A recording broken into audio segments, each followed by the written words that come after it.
चला आज आपण मस्त अशी कुरकुरीत जिलेबी घरी बनवणार आहोत। घरी बनवायची म्हटलं की आपल्याला वाटतं की आपल्याला हलवाई स्टाईल जिलेबी बनवता येणार नाही, पण असा तुमचा गैरसमज आहे। हे बनवायला अतिशय सोपे आहे।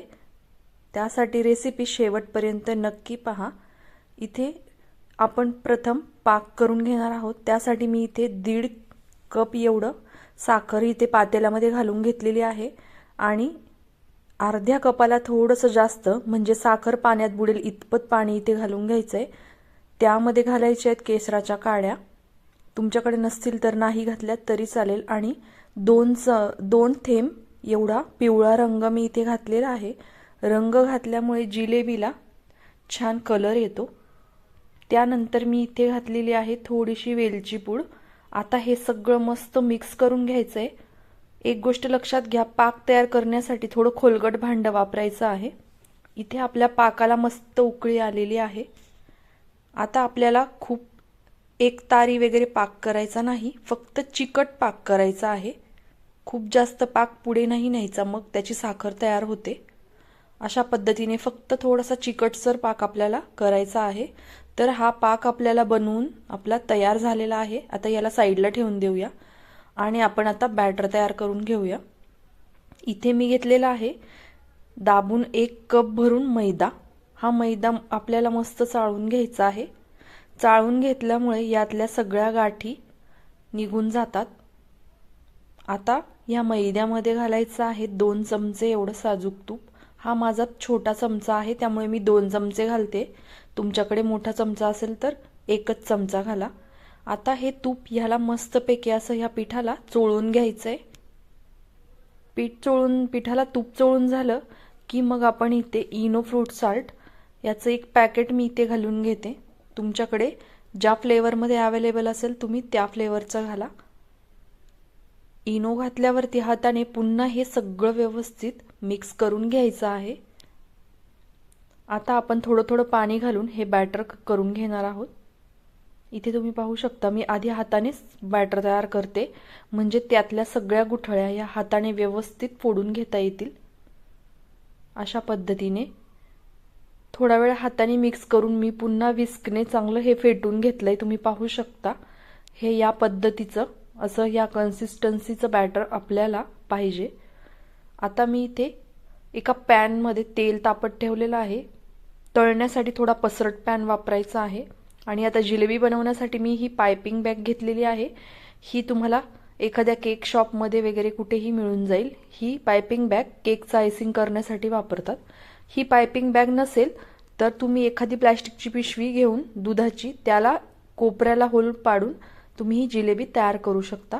आता एका ग्लासामध्ये ही पायपिंग बॅग ठेवून ह्याच्यामध्ये मी हे बॅटर फिल करून घेणार आहे आणि याला वरतून छान रबरने पॅक करून घेणार आहे, म्हणजे आपल्याला जिलेबी करताना व्यवस्थित बॅटर आपलं बाहेर येणार नाही। अशा पद्धतीने मी वरतून ह्याला रबर लावून घेतलाय। आता आपल्याला ह्याचं जे पुढचं टोक आहे ते कात्रीच्या सहाय्याने कापून घ्यायचं आहे। तुम्हाला जेवढी जाड जिलेबी हवी आहे तेवढं याचं टोक तुम्ही कापून घ्या। आता आपण तेल गरम झालेलं आहे। तेल व्यवस्थित गरम पाहिजे, थंड तेलात जिलेबी सोडायच्या नाही। तेल गरम झाल्यावरती इथे अशा पद्धतीने गोल गोल फिरवत इथे जिलेबी करायची आहे। जिलेबी करताना आपल्याला हलवाई स्टाईल एकदम आकार जमत नाही, पण काहीच हरकत नाही। जिलेबीची टेस्ट काय त्यामुळे चेंज होत नाही। आपल्याला जसं येतं तशा पद्धतीने आपण इथे या जिलेब्या करून घेणार आहोत। अशा पद्धतीने मी इथे सगळ्या जिलेब्या टाकून घेतल्यात। आता ह्या मस्त पलटी करून घ्यायच्या आहेत। ह्यांचा रंग चेंज नाही करायचा, हलकासा रंग चेंज व्हायला लागला की आपण ह्या काढून घेणार आहोत। खूप जास्तही कडक तळायच्या नाही, नाहीतर त्या खूपच कडक होतात, रसरशीत होत नाहीत आणि पाकही पित नाहीत, त्यामुळे या खूप जास्त नाही तळायच्या। आता ह्या मस्त ह्यांचा कलर चेंज व्हायला लागलेला आहे।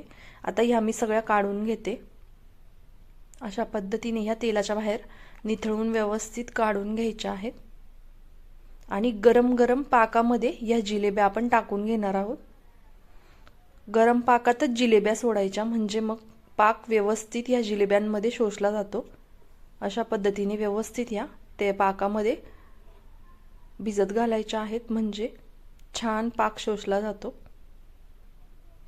पाक जर थंड झाला तर थोडा कोमट करून घ्यायचा आहे। आता त्या जिलेब्या आपल्या पाक शोषता आहेत तोपर्यंत आपण दुसरा घाणा इथे तळून घेऊया। अशा पद्धतीने बॅटर जास्त पातळ ठेवायचं नाही, बॅटर पातळ ठेवलं की जिलेब्यांचा असा गोल आकार येत नाही। माझ्या ह्याही जिलेब्या इथे टाकून झाल्या आहेत, ह्या मी उलट्या करून घेते। तुमचं जर बॅटर व्यवस्थित झालं ना तर तुमच्या ह्या जिलेब्या अशाच गोल गरगरीत होतील, आणि बॅटर पातळ झालं तर मग त्या पांगतात आणि व्यवस्थित गोल होत नाही, त्यांना आकार येत नाही। त्यामुळे आता पाहू शकता तुम्ही, आपण आधी ज्या जिलेब्या पाक शोषण्यासाठी ठेवल्या होत्या त्यांनी छान मस्त रस पिलेला आहे। आता ह्या मी काढून घेणार आहे आणि आत्ता आपण ज्या तळलेल्या आहेत त्या मी ह्याच्यामध्ये टाकून घेणार आहे। तुम्ही पाहू शकता आता ह्या जिलेब्याही मस्त मी ह्या पाकामध्ये छान एक 2-3 मिनिटं अशाच भिजत ठेवणार आहे, म्हणजे ह्या छान रसरशीत होतात।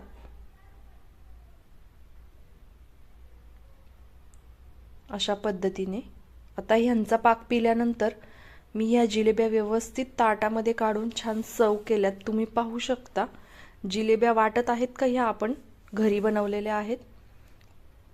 खूप सुंदर लागतात ह्या जिलेबी खायला आणि बनवायला ही अतिशय सोपी पद्धत आहे। तुम्हाला जर रेसिपी आवडली असेल तर रेसिपीला एक लाईक नक्की